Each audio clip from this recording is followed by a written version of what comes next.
What you doing? Oh God. Hi everyone, I'm Amanda from Living Off Your Backyard. Today I'm going to talk to you about maintenance on your tomato plants and how to produce maximum yield.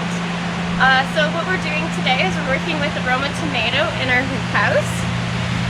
It's a beautiful plant, but it needs a little attention.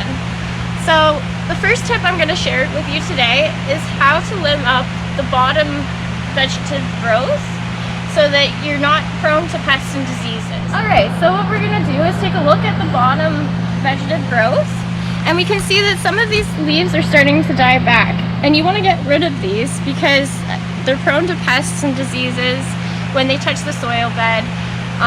Also too, like when they're starting to die back like that, it just doesn't look aesthetically pleasing either. So we'll start by clipping off some of these bottom branches.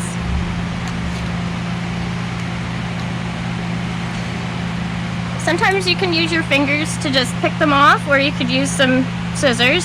Either works.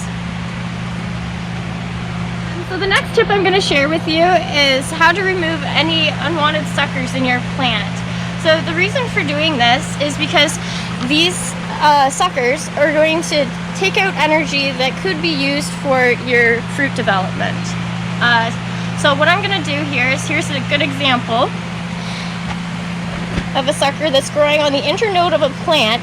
It's not going to receive as much light that it needs, or it's also going to reduce the airflow in the plant. So we need to either pinch that off, get rid of it, and then you can have more energy going towards your fruit development.